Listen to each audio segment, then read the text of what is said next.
Okay,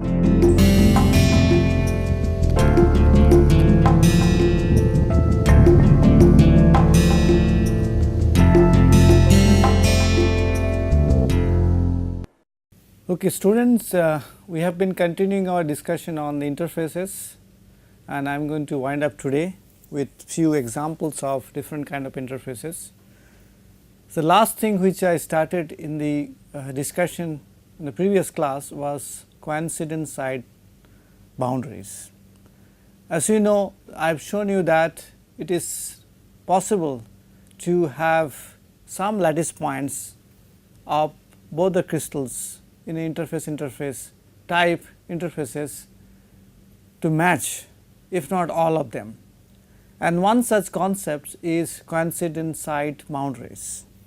To give you an example that I started in the last class, here I am showing you two nets, one corresponding to the small white circles. You see here, these are the small white circles. Other one corresponding to the black dots. Now, it is possible to align these two nets falling on each other by giving a rotation around certain axis, and these big white blobs actually corresponding to this coincidence lattice. You see here, these are the white blobs. So, finally, it is possible to generate or make two lattices, some points of the lattices fall on each other by rotation of the net B with respect to the net A by 21.8 degrees Celsius. That is about 22 degrees Celsius by 111 axis of the net A. So, this is what is known as coincident lattice. That means, what we are basically doing here is that if I have two different crystals side by side, we can have the bonds formed between the atoms of the two crystals by rotating the one of the lattice with respect to the major axis of crystals by certain amount, by certain degrees of rotation. In fact, this rotation is basically done to coincide these points or the atoms sitting on each other, so that they can form bonds, but not all the atoms actually. It is for only for certain number of atoms this kind of coincidence is possible. Obviously, if all the atoms are actually falling on each other, this will be a complete coherence interface, or even some atoms are falling on each other and some dislocations will be semi-coherent type of interface.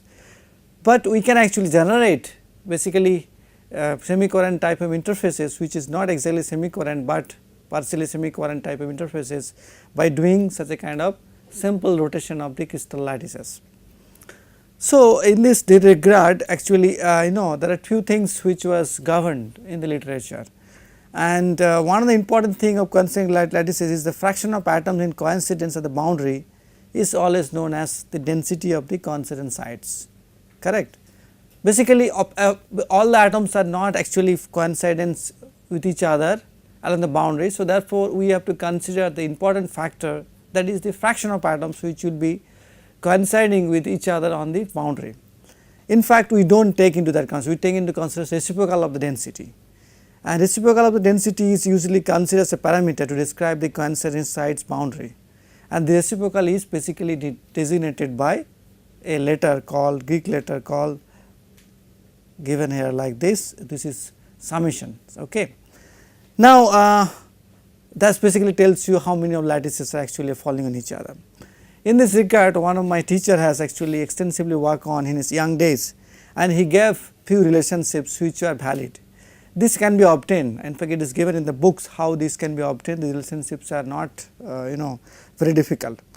Not only could the rotational symmetries operations which we have done in the last slides can bring back the lattice with some kind of a self coincidence, but partial self coordinates also can be attained with specific rotations along the about other axis. Okay.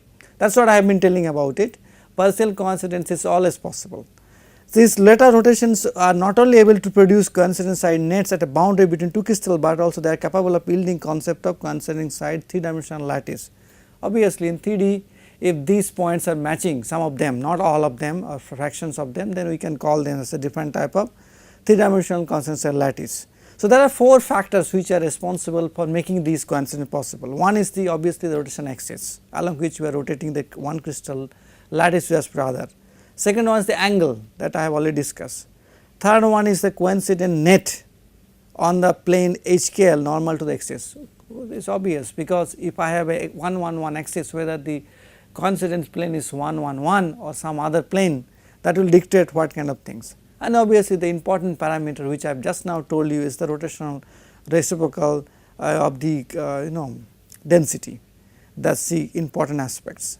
So, in fact, all these 4 parameters are not independent. Mathematically, it can be shown that all these 4 parameters are related. Suppose if I define the coordinates of a coincident lattice in HKL plane, any coordinate of a point and the HKL plane as a n is h square plus k cross by L square, then sigma, sorry, not sigma, this is one kind of a summation term is equal to x square plus y square n, and angle is 2 root n tan inverse y by x. So, therefore, we can actually relate, you can see that if I know n can be easily related, because n is nothing but the plane or the directions in a cubic lattice, they are similar, same, and x and y is basically your coordinates on which this coincident lattice will happen, they are related to each other. So, by doing by using these relationships, we can actually generate different kind of sigma boundaries, different kind of boundaries, sigma 9, sigma 27 and sigma, even other boundaries are also possible to be generated. Sigma these boundaries which are where the coincidence thing happens is basically some of them are twin boundaries nowadays called. Fine, example of a twist boundary. So, let us give a example of relationship, how the relationship can be used. First, let us look at the right side. If I consider simple cubic structure and consider one OO plane and axis is perpendicular to that is 1 0 0 plane, 1 0 axis, and x and y obviously will be x axis and z axis here, that is 0 1 0, y axis and z axis, they are given a little bit different way. You can actually define x and y depending on your uses, but there has to be perpendicular to the plane 1 0 that is what is 0 1 0 and 0 0 1, that must be perpendicular to this plane. Now, n square is nothing but a square plus k square L square, that is equal to 1, and suppose x and y is 2 1, that is the coincidence point, coordinate of the coincident point. So, therefore, sigma is basically 5 and theta is basically 53.1. So, if I rotate 53.1 degree one of the net with respect to the other, then I will get a sigma 5 boundary, that is what it says if it is a simple cubic structure. So, that is the known a rotation of 53.1 degrees about 1 0 0 axis of a simple cubic lattice gives the coincident side boundary of sigma 5. These sides also form a lattice with its unit cell whose sides are equal to root 5a of the boundary. The cell size of a spherical lattice is just 5 times larger than the primitive lattice. Let us see here, net A is basically small white dots, you see here small white dots, and net B is small black dots, and now the net B is rotated with respect to net A by 53.1 degrees. Therefore, they come in coincidence with each other, some of them points, and this gives you these the white big blobs where the coincidence has happened. You can clearly see this was the unit cell of A atom and this was the unit cell of B atoms, the black ones. So, compared to that, unit cell of these new is root 5 times bigger, that is what has happened. That can be calculated easily, because as you know this distance I know. So, therefore, we can calculate this distance I know, we can easily calculate the values of that. Anyway, we can actually generate different kinds of boundaries by using such as say this formulae, and this is widely used in the literature now. So, this is basically a special boundary. Let me tell you, these boundaries do not exist in all crystals. So, therefore, these boundaries are very special and they can be actually generated by using different options in the crystal structure. Now, another one, this is actually of another twist boundary. Where again the plane is same and no, this is exactly same, no, this is different. So, if plane is same, rotation axis is 1 0 0, and if suppose coincidence point coordinate of this 3 1, then what happens, this which becomes sigma become 10. In fact, 10 and 5 they are not much difference, it is only actually the lattice parameter will be divided, the the points will be divided by number of points will be less in 5 by half the coincident points, and the angle of rotation here will be exactly 36.9 degrees. So, if I actually rotate 36.9 degrees of the QJ axis, we can also generate a sigma phi boundary where the coincidence points will be similar to that what I have shown you. In this case also it is easily seen 36.8 is what is the rotation axis required in a cubic crystals to do that. And here you see the unit cell things are shown, it is root 5a is the distance of the new lattice parameter. Fine. So, actually in this way we can actually make tilt boundaries or twist boundary depending on that. You can see here it is much clear here, much clear here. If I have two lattices, one shown there, one shown the top A and B type, and you want to have a coincidence of the atoms, we can tilt so A, or actually here tilt A here with respect to B with respect to this axis by 53.1 degrees Celsius. Then these are the points on which the lattice of A will be falling on lattice of points of B, other points it will not fall. So, therefore, there will be fraction of slides on which sides in the lattice of A, lattice of B actually will be forming bonds with the atoms of A, other sides it is not form bond, they will remain dangling or they will be unsatisfied. So, by that way we can actually create a simple tilt boundary which is known as coincidence signs tilt boundary. Again same thing has shown, it is a much detailed way how the coincidence sides forms. You can actually rotate 36.9 degrees and create another type of sigma phi boundary, tilt boundary. 36 of phi will lead to at angular, you can see here these points are at an angular angle with respect to the B lattice, not exactly falling on the B lattice, right, in the case of in the first case where the rotation was 53.1 degrees Celsius. Last one, I would like to say you that if one considers atoms as touching sphere, the illustrated boundaries should contain only pair of overlapping atoms just to the rights of the each coincident lies sides on these boundaries. And the problem of this overlap could be relieved by removing one atom from each of these pairs by relative translation of the lattice above the or below the given boundaries. Okay, that is what is shown here. We can actually, instead of coincidence, these are actually sitting on each other. So, instead of coincidence we can actually move these points, this one here or this one there like that way, or this one there or this one here, and create a boundary, that is also possible. So, there are many such options exist. Okay, you need not go into details of that. If you are really interested to create such a kind of boundaries, you can look at these atomic constructions along 100, this is along 100 on a simple cubic, and do these kinds of different options can be generated, and these are all done actually in the literature. Okay, so now after discussing about different boundaries, let me tell you that these boundaries actually dictate the interfacial energies. What type of boundary, whether it is a coherent, incoherent, semi-coherent, special semi-coherent boundary, or it depends, it dictates actually interfacial energy. So, by interfacial energy dictates the shapes of the second phase. Okay. Now, in a fully coherent precipitates, what will happen? This is what is shown here. You see here these white atoms are actually the atoms of the matrix, and the black atom actually atoms of a precipitate phase, let us suppose.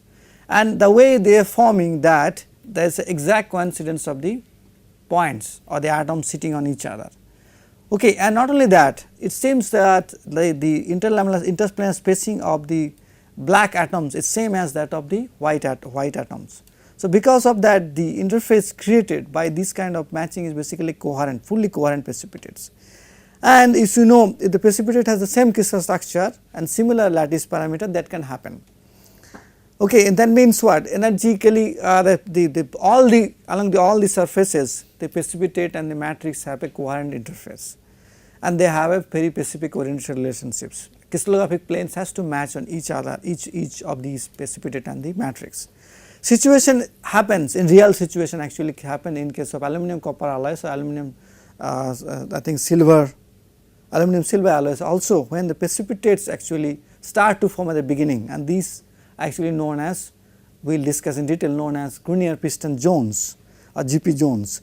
GP zones actually are a solute atom sitting on a matrix surface, few layers of solid atoms. They have not yet formed the precipitates, which we will discuss in detailed manner when you talk about the second phase precipitates from the matrix.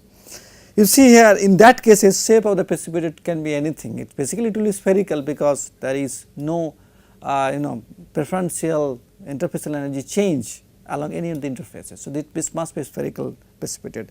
So, gamma plot of the alpha beta interface will be largely spherical, and equilibrium shape of a zone could be a sphere. Obviously, when we are doing that, we are assuming there is no coherency strain. What is the meaning of coherency strain? We are assuming that bonds actually are straight between A and B atoms, between the black and white atoms. That may not be the case, because atomic sizes of silver and aluminum may be different. So, therefore, the bonds may not be exactly straight when they are falling on each other. There will be little distortion, but while doing so, we are ignoring that coherency strain, a strain due to this distortion of the bonds, which are required to maintain the coherency across the interface. But still, normally we see these precipitates as spherical. We in the experiment also you see. But when it is partially coherent, things do get changed completely. If it is partially coherent, that means some of the surfaces of the precipitates is coherent, and some of the surfaces are not coherent. Suppose you have a matrix and you have a precipitate which is like this. These are the surfaces which are coherent, and this surface is not partially coherent. The flat surface is perfectly coherent, but on the other hand, the curved surface is partially coherent. So, what will happen then? Normally, such a case, the gamma plot, the surface energy plot will be looks like a sphere with cusp. Okay, you see on the normal surfaces. That means along these surfaces, normal surfaces, flat surfaces, there will be cusps. Okay, sitting on that. That is what is shown here. This is spherical, and there is a minimum value on the flat surface. That is what is known as cusp. Now, the Wolff theorem predicts that equilibrium shape of these things will be a plate, or a disk rather, not a plate, with a thickness to diameter ratio given by the two interfacial energies. One is the gamma c, that's, and gamma I, where this actually gamma c is basically semi coherent surface precipitate, and other one is the incoherent interface gas energies. And precipitate shapes observed may deviate. They are normally this shaped, but it can deviate from this shaped a little bit because of two reasons. One is that in the above construction we have not considered misfit strain energy effects. Okay, because of misfit along these semi-coherent interfaces, there are dislocations, and this dislocation will lead to strain energy, which we have not considered. Second is that precipitate Wolff construction does not consider anything due to strain energy, it only considers the interfacial energy effects. Precipitate may not be able to reach the equilibrium state. In that case also, this may not have a disk shape.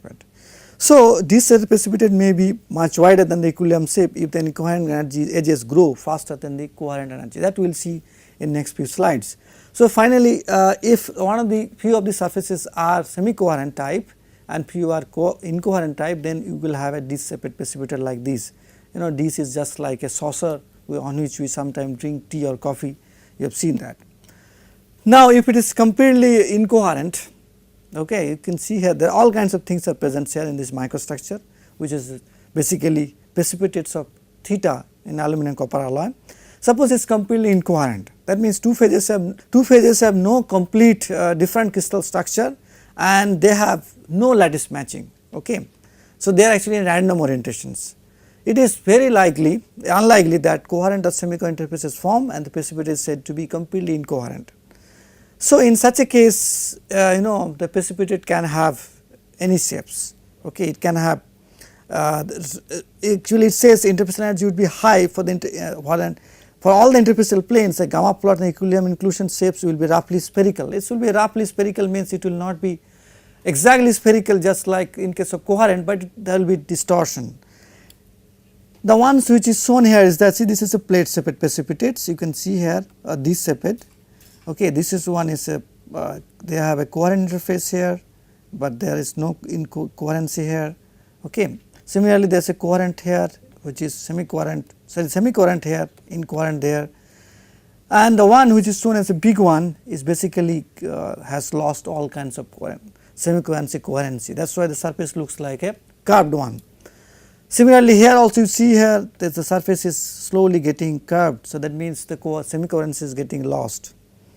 So, as the precipitates become bigger, the strain energy effects become stronger and they lose the semi-coherency or coherency with the matrix. So, in a normal picture, in a normal TM micrograph, if you look at all the aluminum copper precipitates, you can see all kinds of orientation relationships and different kinds of interfaces present on these kind of precipitates, which we will discuss in very detail when you talk about the precipitates. Well, just to give a better idea, suppose a precipitate may sit on a gain boundary, then what will happen? A precipitate sits on a gain boundary, the one which is shown here, you see here, there is a surface here, this is flat, but these two surfaces are actually curved, and this is a boundary, this is a boundary, this is a boundary. Okay. There are 3 gains, 1, 2, 3. Okay, 3 gains actually. So, this is sitting on a gain boundary, we are very sure. So, if that is over the case, then we need to consider what is the orientation relationships, or rather what kind of interface the precipitate is having with the different grains, 2 different grains. So, if is if it is completely incoherent with both the grains, then this is what it will look like. The precipitate will have such a kind of shapes. If it is semi-coherent on one grain, this is what it will be, incoherent into another grain. Okay. Similarly, here semi-coherent with one grain, semi-coherent with both the grains here, one part, and other part is incoherent with both the grains. All kinds of possibilities do exist. First 2 cases are very commonly encountered, the one which is shown here. This is basically in aluminum copper alloy precipitates. Here you see there is another one where it is a completely incoherent with both the interfaces, with both the grains, the precipitate phases.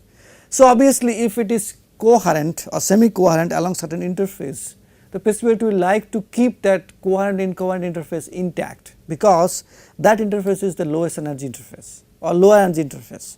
So, precipitate will not grow along that, because if it grows and becomes bigger, there is a highly likely chance, or it is highly likely that this interface will lose the nature of coherency or semi-coherency. So, that is why precipitates always grow along the incoherent interfaces, where the energy is already very high. So, there is no loss of energy as far as the growth of the precipitate is concerned. This is normally seen in the aluminum copper precipitates.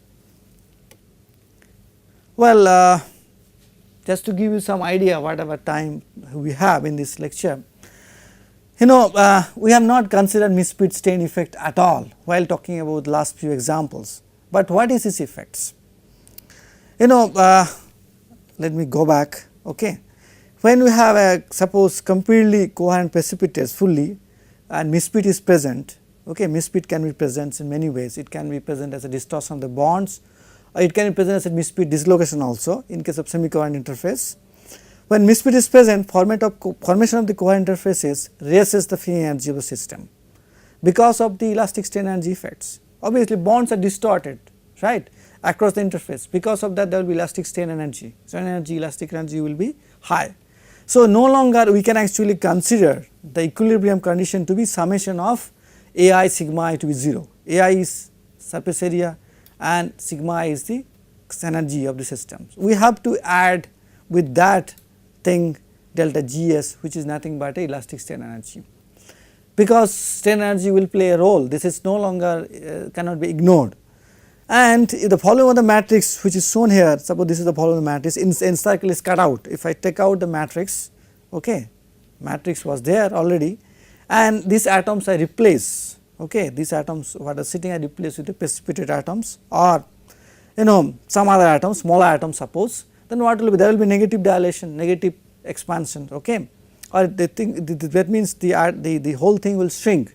It will shrink to a smaller size. That is what is called negative dilations. Okay, and this dilation train to inclusion with a smaller lattice parameter, that you can see, because we are putting smaller size atoms.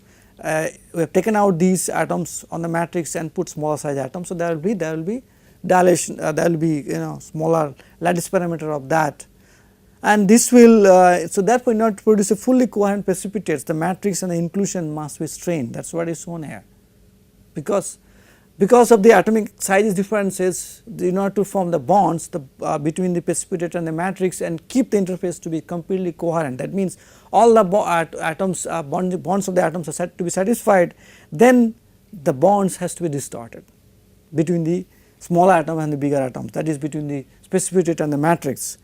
And as you see, the unconstant misfit is basically A beta by minus A gamma A alpha, where beta is the precipitates and alpha is the matrix. Okay, R is basically A inclusion minus A matrix by A matrix. That is the way we define the misfit that we have already discussed. Now, if I look at it very carefully, what is this constant misfit epsilon which we are talking about? That is basically nothing but a strain. So, the stasis maintaining this coherency of the interface will distort the precipitate lattice. You can see here also we clearly see that all the bonds are satisfied across the interface, but this is strained, the whole thing is a strain. You can see the region which is marked as a dotted line is strained. Now, in case of a spherical inclusions, which is the case here also, the distortion is purely hydrostatic. Why? Because there is no directional dependence of the distortions, it is uniform in all directions. So, therefore, we can actually get a lattice parameter of the new phase as related to epsilon by this parameter. Remember, epsilon is nothing but a misfit strain, the strain because of the change of these atomic sizes. If the elastic modulus of the matrix and the inclusions are same, which is not normally the case, it can be same in specific cases, and we assume that the Poisson ratio for the metals are basically 1/3, then this strain is basically 2/3 delta. Delta is what is known as misfit. So, therefore, misfit and misfit strain can be related the moment we know the elastic modulus of the matrix and these precipitate are same. So, when the precipitate is a very thin disk, what will happen? The in situ misfit is no longer equal in all directions, because it is a disk. Therefore, there will be some precipitates will be semi-coherent, some will be incoherent. As instead it is a large perpendicular to the disk, very large perpendicular to the disk, this is the disk. So, therefore, perpendicular to that is very large and is very small parallel to the disk. Okay. So, if it is this is the disk, this is the direction, it is very large, okay, and this is the direction parallel, this is the direction parallel, is very low. Okay. So, therefore, if I draw it again, this is the perpendicular direction which is very large, and this is the parallel direction which is normally low. That is what you see here. This distortion along these lines are low than along these lines. That is what it says.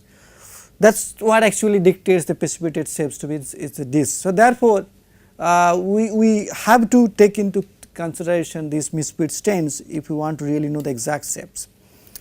Well, one can actually calculate what is the delta G value in case of these misfits, and it is very clear the matrix is elastically isotropic.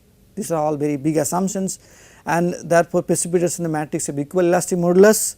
Then we can actually assume Poisson ratio to be 1/3, then delta Gs becomes 4 sigma epsilon delta square V, where basically this the mu is nothing but a shear modulus of the matrix, and delta I have already defined as a misfit, and volume is basic V is the volume of the matrix, unconstant hole in the matrix.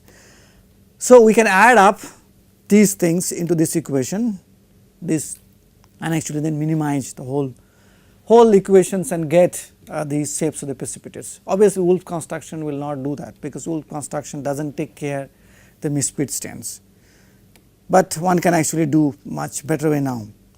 Well, as you see here, misfit strain effects are very large. If I consider, suppose aluminum has a size of 1.43 Armstrong as the atomic size, and silver is 1.44. Therefore, the misfits zone misfit actually has a 0.7%. This is very small, but it is positive. But zinc on the other hand, it is a minus 3.5. Copper is all very large, it is almost it is 10% minus. Therefore, the shapes will be spherical in case of aluminum, silver.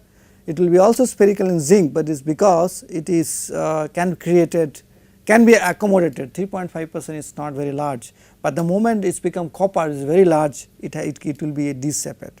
So, whenever the delta is less than 5, strain energy effects are less important than interfacial energy, and therefore, spherical zone forms. But when it is more than 5, then only interfacial energies has to be augmented with the or added with the strain energy effects and calculate these effects. Okay, let me stop here, and so therefore, you see that these interfaces do play a very important role. And in the next class, I will show you simple thermodynamic analysis, how we can actually use these concepts to explain different phenomena in the phase transformations.